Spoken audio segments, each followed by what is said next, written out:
Hey everyone, SkornClaw here. This will be the second episode of my Beginner's Guide series for Escape from Tarkov.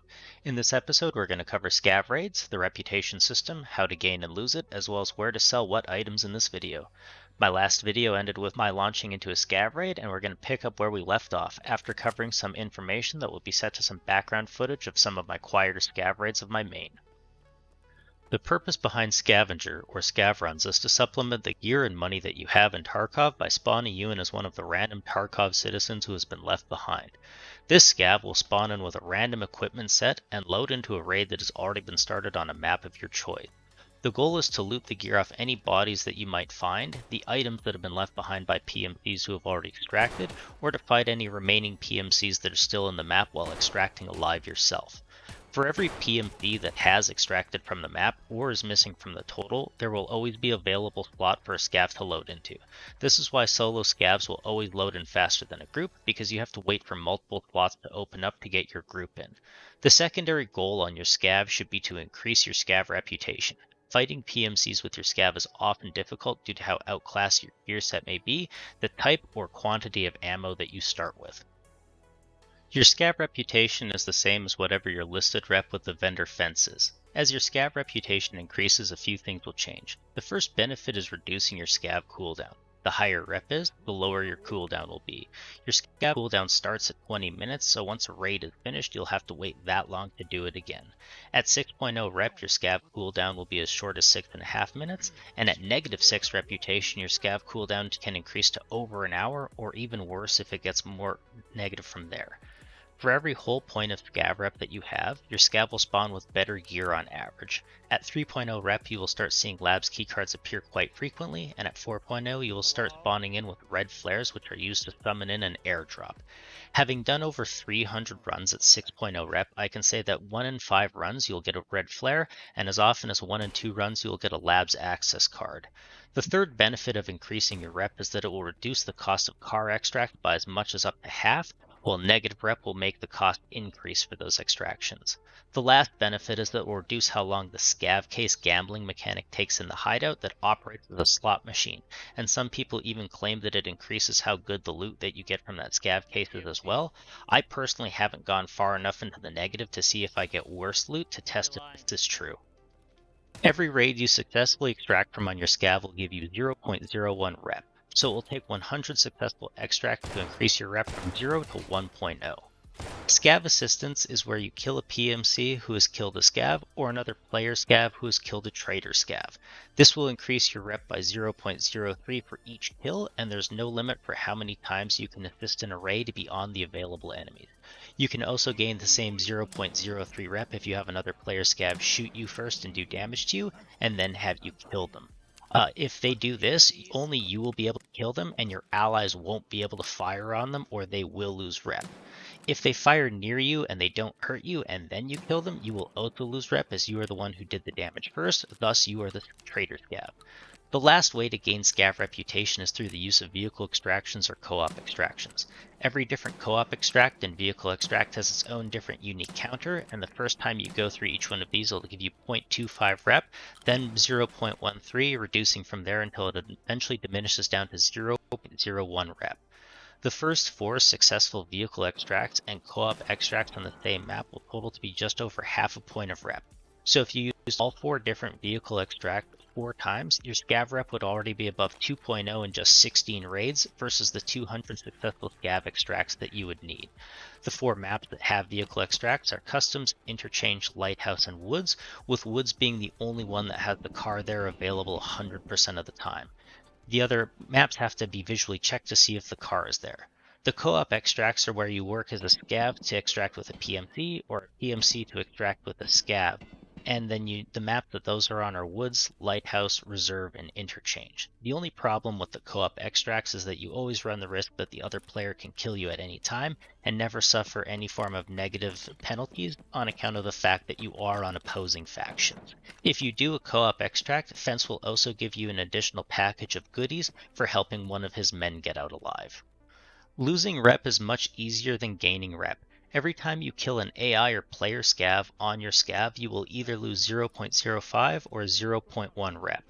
Killing a boss guard is another 0.05 loss, and killing the boss itself is 0.4. So if you're going to kill a boss, make sure it's absolutely worth it to you, because you're going to lose a lot of rep and increase your cooldown massively.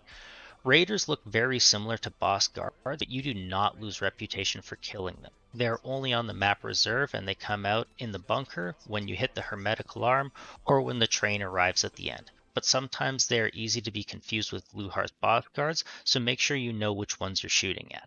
Often you will see a player scav kill another player scav, but unless you see who shot first or see that the AI scavs are still shooting at the surviving target, they're probably not a traitor scav, since you might not be able to determine who did damage to which player first and if that player killed them in self-defense. As a scav, once you kill a scav, for the rest of the raid, all of the AI scavs will shoot you on sight, and returning fire on any of these, even if they do damage to you, will also cause a reputation loss since you've already been flagged as a traitor. So if you do happen to accidentally kill a scav, it's better to sprint straight out to the exit instead of causing a cascade of rep loss by defending yourself from the hordes of AI scavs that are going to start shooting at you. So let's return to our first scav run on our character that I started loading into the first video here. We're loading into Factory, which is the smallest map in the game. I spawned beside Medical Tent here, and I'm going to show you around the map a little. So the first thing that I'm going to do is just loot this box here in front of Medical Tent and see what's inside of it. From this box here, we're going to sprint across to the opposite corner of the map, and while we do this, we're going to see the center of the map here with these 3 large silos. On the left here, you're going to see this little green here. This is a server room that has the dead messenger inside, and people call the area on top server. Over here, we're going to move over to where I'm going to loot this gray military box, and you can see those 3 doors there are all of the entrances to the office, levels 1, 2, and 3. You can enter the office from there, and it has a staircase on either side of the office.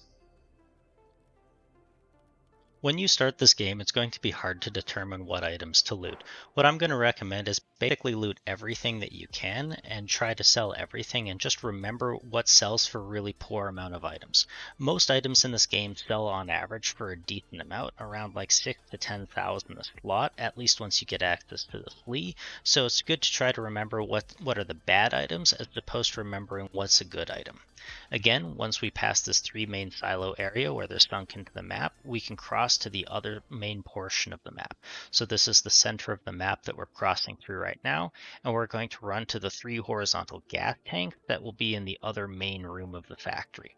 So as you can see here in front of me, here are the horizontal gas tanks that are located in the factory, and we're going to sprint over to the Gate 3 extract. This Gate 3 extract is the most heavily camped extract in the game, and it is used by both PMCs and scavs on factory. So as you see here, when we run the area, our extraction timer will go down, and then I'm going to just move back to the other extractions to show you what we can grab there. So just to our right will be the office again, and there'll be 2 floors to enter on as here. You can enter on the 2nd or the 3rd floor here. So we're just going to loot some bodies. And this is where you get to see me attempting to do some Tetris here. So you'll see me put on the headset and as much of the gear as I can, and I'm basically going to cram every object into every other object to try to fit as much as I can to try to maximize the value of all the loot. From here, we'll move back up to the top floor in the office.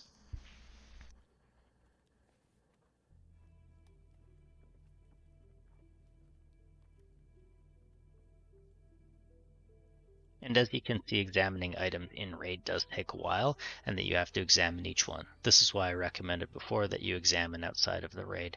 Now I know that these MOE rigs, it takes up 6 spaces, but it provides 10 spaces of loot, so it's one of those things that if you can fit a rig that provides more spaces than it takes up, you can even squeeze additional loot out here.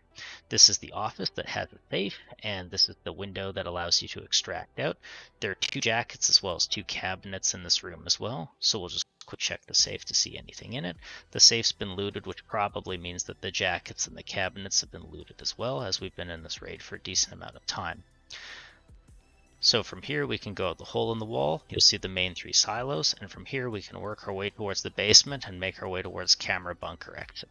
You can hear another scav is shouting at us. That's probably that guy right there, who's just trying to see if we're a PMC or a scav. He's probably doing a safety check.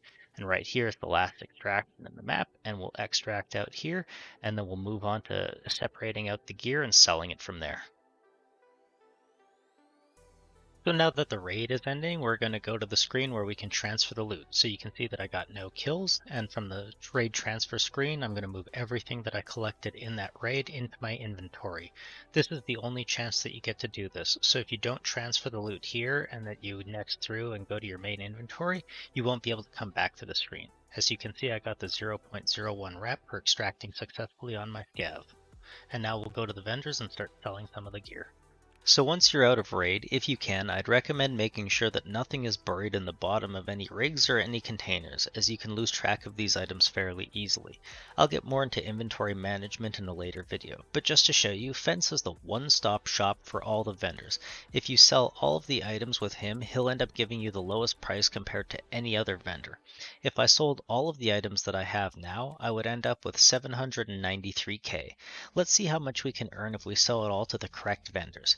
Ragman will buy all the rigs and armor and clothing that you can find, and a few of the other vendors like Skier and Jaeger will buy them as well, and different prices. The next thing to note is that guns under 60 durability can't be sold to any of the vendors and must be sold to Fence, but you can disassemble them and sell all of their components to Jaeger or Mechanic, who gives better prices on guns and their parts. And then only the core of the gun itself actually needs to be sold to Fence. Therapist will give the best price in general on any item that she will buy back from you, and the sell rates for all of the vendors are as follows. Therapist has a buyback rate of 63%, Ragman 62%, Jaeger 60%, Mechanic 56%, Prapper 50%, Skier 49%, Peacekeeper 45%, but in USD, and Fence at 40%. As you can see, I ended up with 812k instead of the 793k that I mentioned earlier. This means that I made about 81k instead of the 62,000 that I would have made selling everything to the Fence. This is a 30% increase in profit just from selling everything to the right vendor. Now I just wanted to mention as a closing point to this video that since we finished our first raid, even as a scav, the 2 quests on Mechanic will have opened up for us to accept. Hey everyone! I hope you enjoyed the video. This was the second episode of my Beginner's Guide series for Escape from Tarkov. I'm going to have more videos coming out for this series as well as other videos for Tarkov and other games. Check out the other videos on my channel and please like, comment, and subscribe. SkornClaw, over and out.